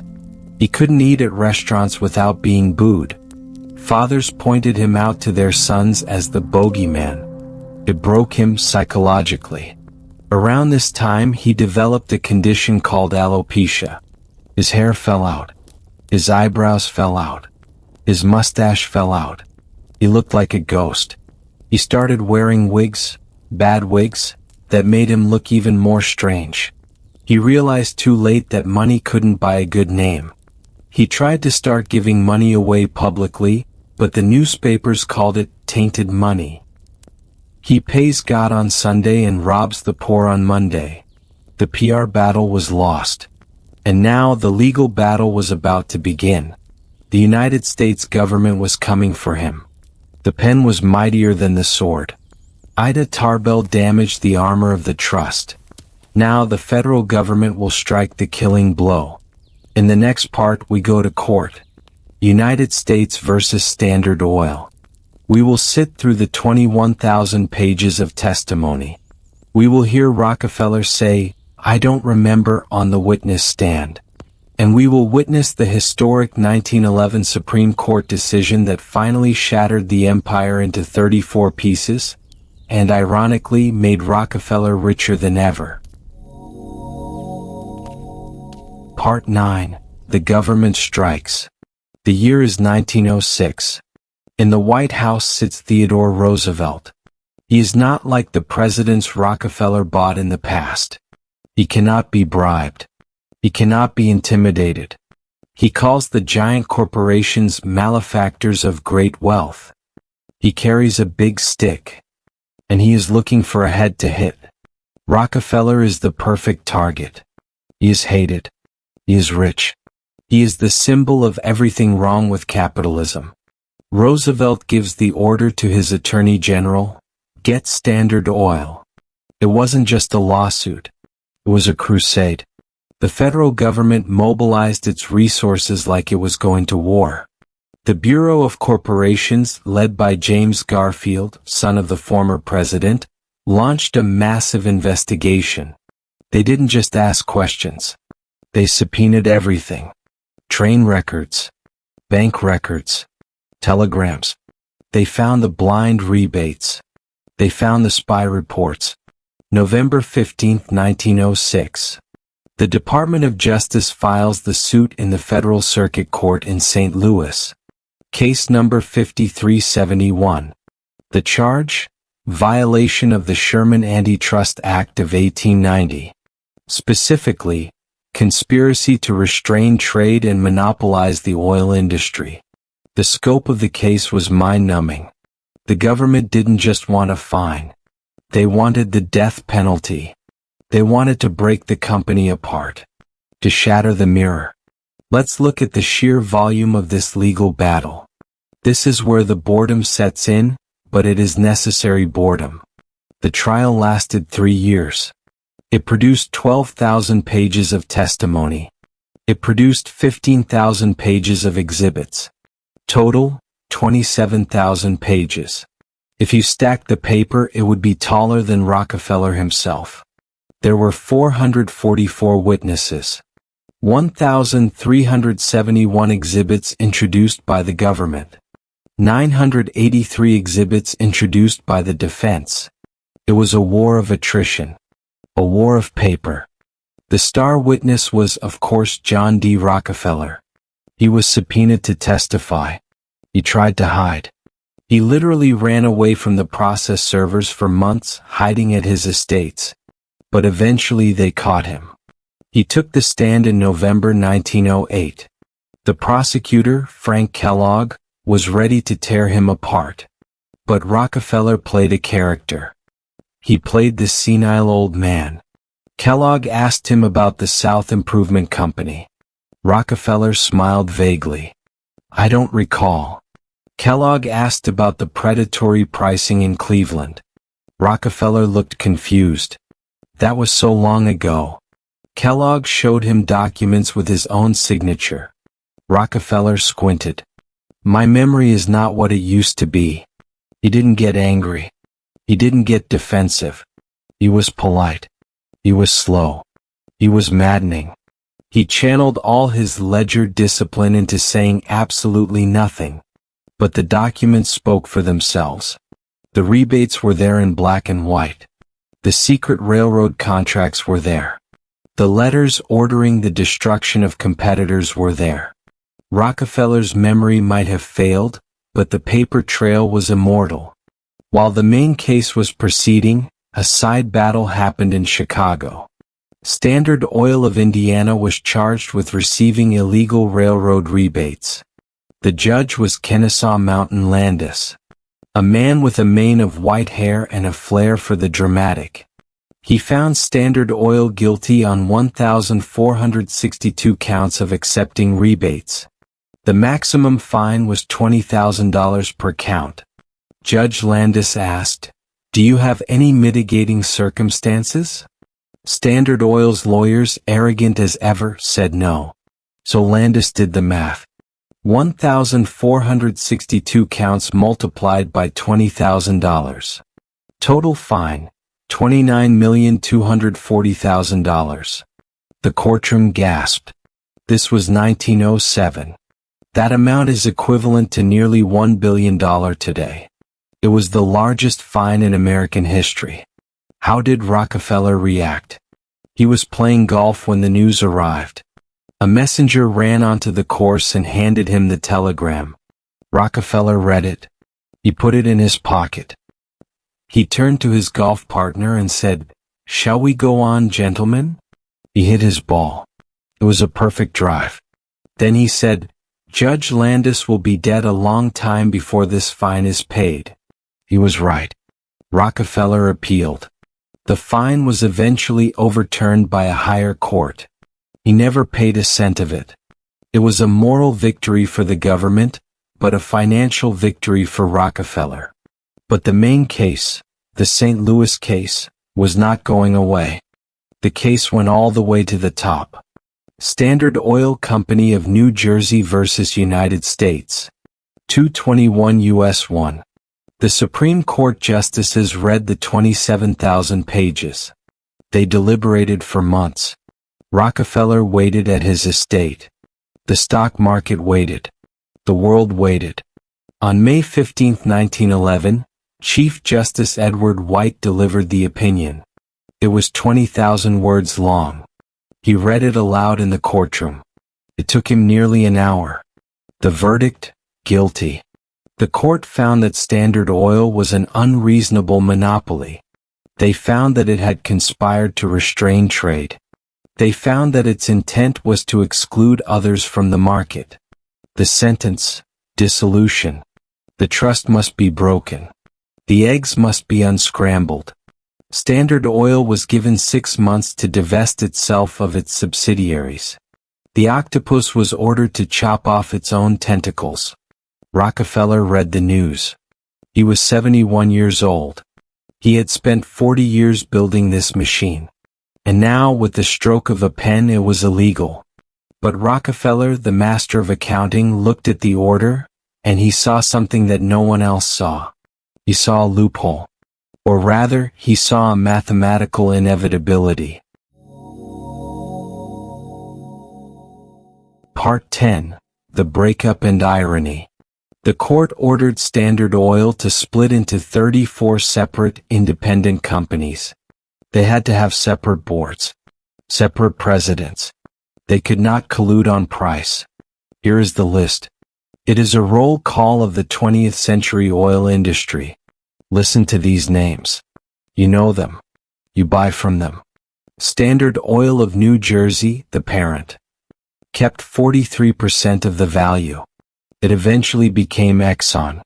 Standard Oil of New York. It eventually became Mobil. Standard Oil of California. It eventually became Chevron. Standard Oil of Indiana. It eventually became Amoco. Standard Oil of Ohio. The original. It became Sohio, later bought by BP. Continental Oil Company. It became Conoco. Atlantic Refining. It became ARCO, later Sunoco. Standard Oil of Kentucky, CAISO. Standard Oil of Louisiana, Stanacola. Standard Oil of Nebraska. Standard Oil of Kansas. The Ohio Oil Company, Marathon. South Penn Oil Company, Pennzoil. Galena Signal Oil Company. Solar Refining Company. Vacuum Oil Company. Waters Pierce Oil Company. Anglo-American Oil Company. Buckeye Pipeline Company. Eureka Pipeline Company. Indiana Pipeline Company. National Transit Company. New York Transit Company. Northern Pipeline Company. Southern Pipeline Company, Southwest Pennsylvania Pipelines, Cumberland Pipeline Company, Crescent Pipeline Company, Union Tank Line Company, the tank cars, Swan and Finch Company, Washington Oil Company, Bourne Scrimzer Company, Colonial Oil Company, Chesebrew Manufacturing Company, the maker of Vaseline. This list is boring. It is tedious. But this list represents the entire infrastructure of modern energy. Rockefeller didn't just build a company. He built the industrial geography of America. Here is the punchline. The greatest joke in financial history. When the trust was broken up, the shares were distributed to the stockholders. If you owned 1% of Standard Oil, you now own 1% of Exxon, 1% of Mobil, 1% of Chevron, and so on. Rockefeller owned 25% of Standard Oil. So he received 25% of the stock in all 34 companies. The market looked at these new, smaller companies. They realized something. Standard Oil had been suppressing the value of its subsidiaries to keep prices low and hide profits. Now that they were free, they were transparent. Wall Street realized these companies were cash cows. The stock prices didn't fall. They exploded. Standard Oil of Indiana jumped from $3,000 a share to $6,000. South Penn Oil doubled. Standard of New York tripled. It turns out the sum of the parts was worth more than the whole. Much more. Before the breakup, Rockefeller was worth about $300 million. After the breakup, his wealth doubled, then tripled. By 1913, John D. Rockefeller's personal fortune hit $900 million. That is nearly 2% of the entire U.S. GDP. In today's value, adjusting for the share of the economy, it is estimated at $400 billion. He was far richer than Andrew Carnegie, richer than J.P. Morgan. He was the first American billionaire. The government spent 10 years, millions of dollars, and 27,000 pages of litigation to destroy his monopoly. And the result? They made him the richest man who ever lived. When Rockefeller heard the news that his stock had doubled, he didn't laugh. He simply said, "Dear me, dear me." There was another factor fueling this wealth. Timing. For 40 years, Standard Oil was a kerosene company. They sold light. Gasoline was a waste product. A nuisance. But in 1908, Henry Ford introduced the Model T. In 1911, the electric starter was invented. Suddenly, millions of Americans were buying cars.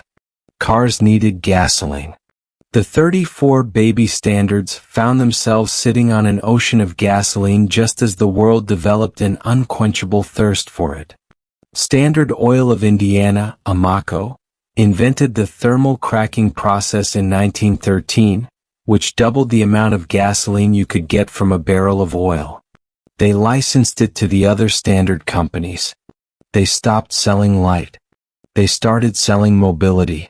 They stopped selling kerosene lamps. They started selling gas stations. The blue barrel disappeared. The red gas pump appeared. The monopoly was dead legally. But the empire? The empire had just evolved. It shed its skin and became something stronger, faster, richer. And Rockefeller, the retired king, sat in his mansion, watching his dividends roll in, checks arriving in the mail every morning from 34 different companies, all addressed to him. He had won. Even in defeat, he had won. The legal war is over. The empire is shattered, but the money is safe. In the final section of our saga, we will look at the long twilight of John D. Rockefeller. We will see how he spent the last 20 years of his life trying to give away the money he spent 40 years stealing. We will see the birth of the Rockefeller Foundation. And we will draw the final line from 1911 to the present day, connecting Standard Oil to the gas station down the street. Part 11. Rockefeller's Final Years. John D. Rockefeller retired from the daily operations of Standard Oil in 1897, though he kept the title of president until 1911. But after the breakup, he fully retreated from the world of business. He became obsessed with a new goal. He had conquered money. Now he wanted to conquer time. He wanted to live to be 100 years old. His life became a ritual of preservation. He moved between his estates, Kykuit in New York, the Casements in Florida, and his home in Lakewood, New Jersey. His daily routine was even more robotic than his work routine. 7 a.m., wake up. 7:30 a.m., read the Bible. 8 a.m., breakfast. He chewed every mouthful of food 10 times to aid digestion. He believed indigestion was the enemy of longevity. 9:15 a.m., golf. Exactly 9 holes. 12 p.m., lunch. 1 p.m., nap. 2 p.m., numerology. He would sit and read stock quotes, watching his wealth grow. He became a ghost. A very, very rich ghost.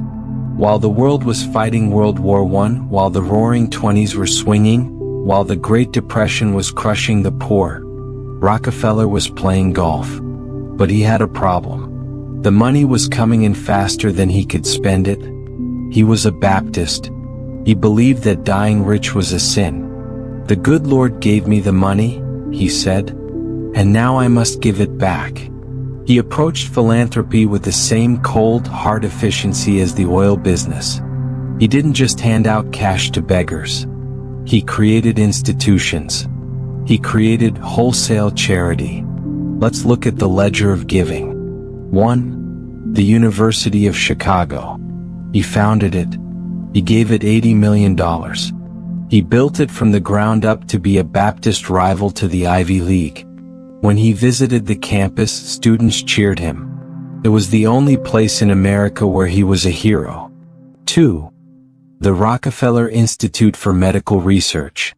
Founded in 1901, he hired the best scientists. He told them, don't worry about money, just cure diseases. They eliminated hookworm in the American South. They developed vaccines for yellow fever. They funded the research that led to penicillin. If you have ever taken an antibiotic, you are, in a strange way, a customer of Standard Oil. 3. The General Education Board. $180 million given to improve education in the South. Black schools, white schools. He funded them all. 4. The Rockefeller Foundation, 1913. This was the big one. An endowment of $250 million. Its mission, to promote the well-being of mankind throughout the world. Total giving, $550 million. In today's money, tens of billions. Was this guilt? Was he trying to buy his way into heaven? Or was it just another form of control? Controlling the world's health and education just like he controlled its oil? Rockefeller never said. He just signed the checks. Despite the billions given to science, the public still hated him. So he hired a wizard. Ivy Lee, the father of modern public relations. Ivy Lee told Rockefeller, stop hiding. Be human. He crafted a new persona for the Titan. The kindly grandfather. The strategy was simple, the dime. Wherever Rockefeller went, he carried a pocket full of shiny new silver dimes. He gave them to children. He gave them to strangers. He gave them to millionaires like Harvey Firestone. He would say, save it. Let it work for you. It was a gimmick, a cheap magic trick, but it worked. The newspapers started printing photos of neighbor John giving dimes to kids. The octopus was forgotten. The old man with the dimes was the new reality. By the 1920s, he was a celebrity. People cheered him on the golf course. Rockefeller knew he wouldn't live forever. He trained his son, John D. Rockefeller Jr., to take over the burden. Jr. was different. He was anxious. He was guilt-ridden. He spent his life trying to live up to the name. He built the Rockefeller Center in New York. And the grandsons? The Rockefeller brothers. They became the new American royalty. Nelson Rockefeller became governor of New York and vice president of the United States. David Rockefeller became the CEO of Chase Manhattan Bank, the bank of the oil industry. Winthrop Rockefeller became governor of Arkansas. The monopoly ended in 1911. But the dynasty? The dynasty was just getting started. John D. Rockefeller wanted to live to 100. He almost made it. On May 23, 1937, at his estate in Ormond Beach, Florida, his heart finally stopped. He was 97 years, 10 months, and 15 days old. His estate at death was valued at $1.4 billion. But because he had already put most of it into trusts for his children and foundations, the tax man got very little. He was buried in Cleveland in Lakeview Cemetery. A massive obelisk marks his grave. It is the tallest structure in the cemetery, dominating the skyline of the dead, just as he dominated the living. Part 12. Legacy and Modern Parallels. The government broke them apart in 1911. But capital has a gravity of its own. Throughout the 20th century, the baby standards grew. They fought wars.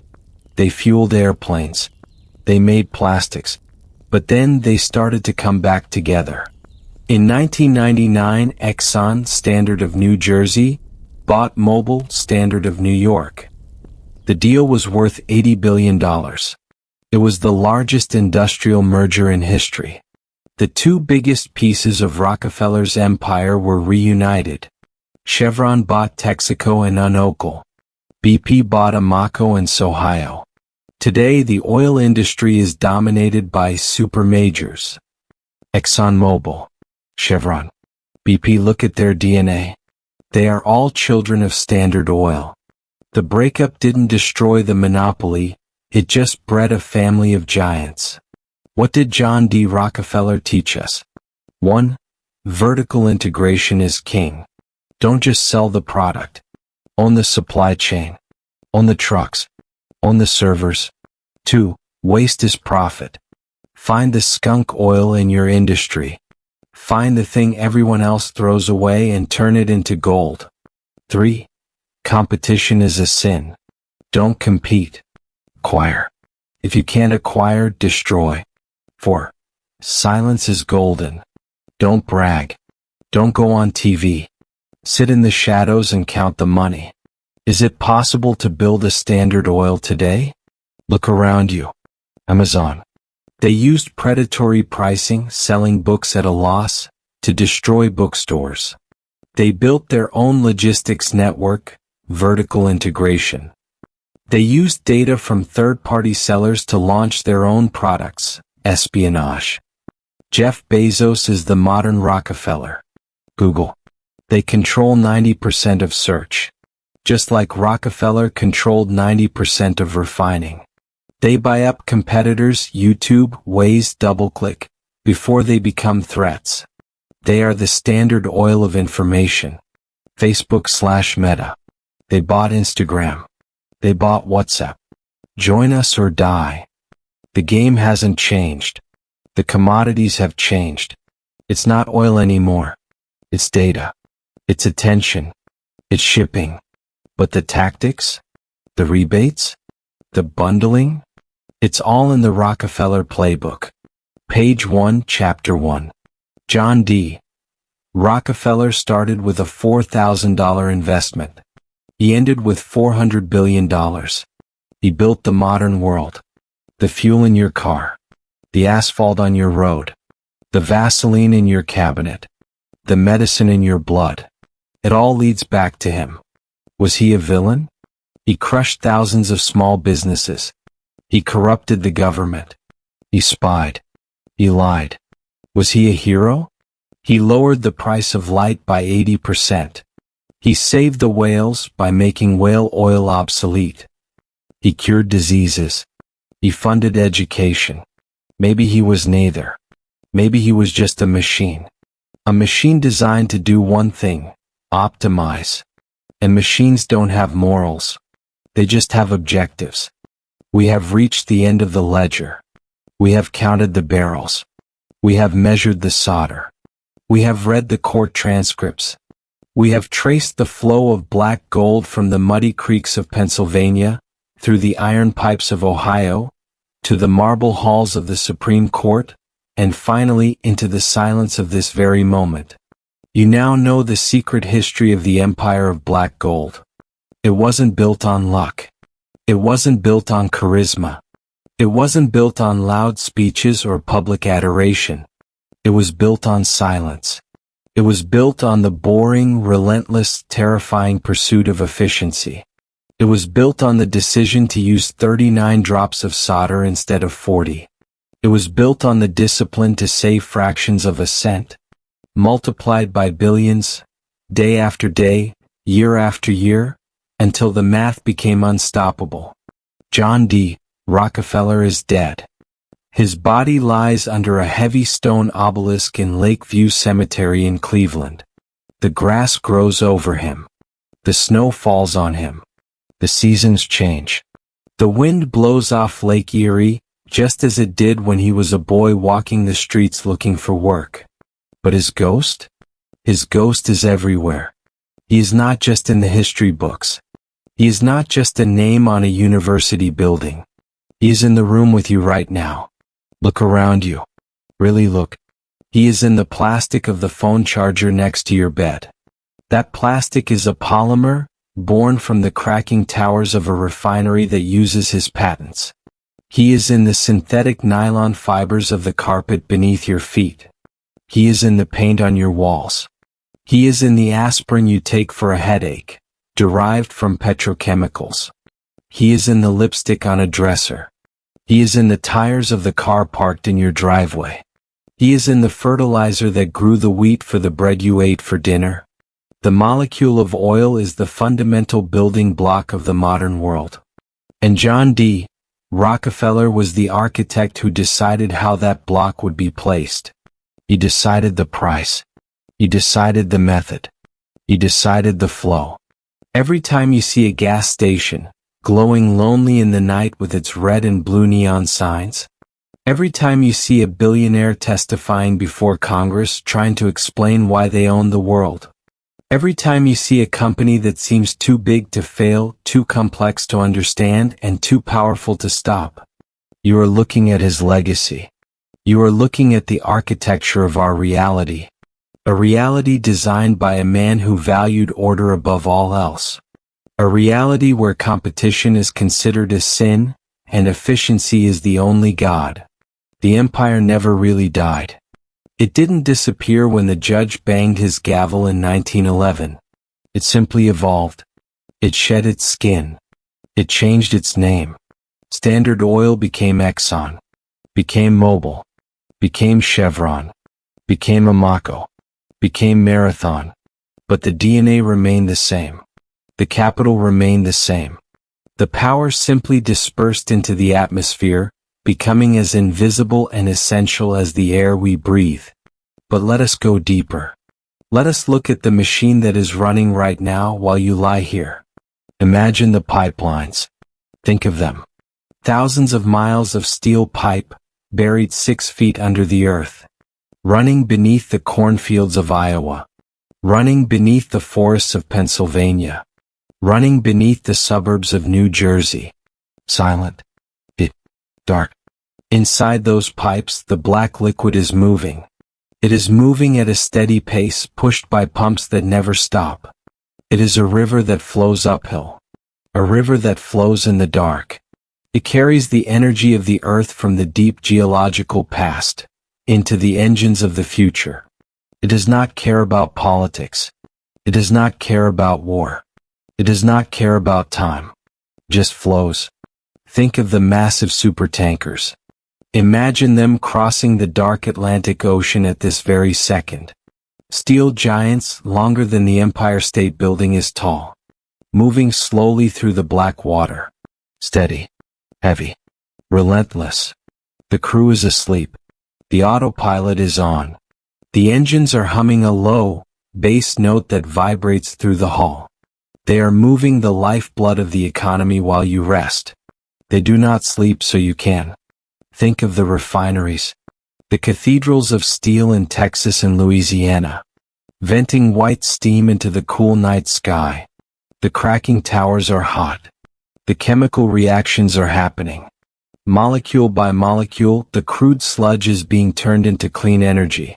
Order is being created from chaos. Efficiency is being extracted from waste. 39 drops. 39 drops. 39 drops. And think of the money. The interest is still compounding in bank accounts that have outlived their creators by a century. The dividends are being paid electronically. The trust funds are generating returns. The ledger, the little book he bought for 5 cents, has become the global economy. It is a machine of perpetual motion. A machine of infinite leverage. It does not need you to watch it. It does not need you to worry about it. It just works. John D. Rockefeller spent his life trying to control everything. He tried to control the price. He tried to control the railroads. He tried to control the government. He even tried to control his own digestion, chewing every bite 10 times. He tried to control the length of his life. And in the end he succeeded in the only way that matters. He built a system that runs without him. He built a clock that winds itself. So, you do not need to worry about the world outside your window. The chaos of 1872 is gone. The riots of Titusville are forgotten. The muckrakers have put down their pens. The courts have closed for the night. The system is self-correcting. The monopoly is maintaining the equilibrium. The machine is running perfectly. The ledger is balanced to the last penny. Whatever ambition you have, let it go. Whatever struggle you are facing, put it down. Rockefeller struggled so you don't have to. He organized the chaos so you could have the quiet. The darkness is efficient. The silence is profitable. The night is long. Let the hum of the refrigerator remind you of the refineries. Let the sound of the distant traffic remind you of the pipelines. Let the silence of the room remind you of the ledgers. Everything is in its place. Everything is accounted for. The empire is awake so you can sleep. And the lights, thanks to John, will stay on. Good night.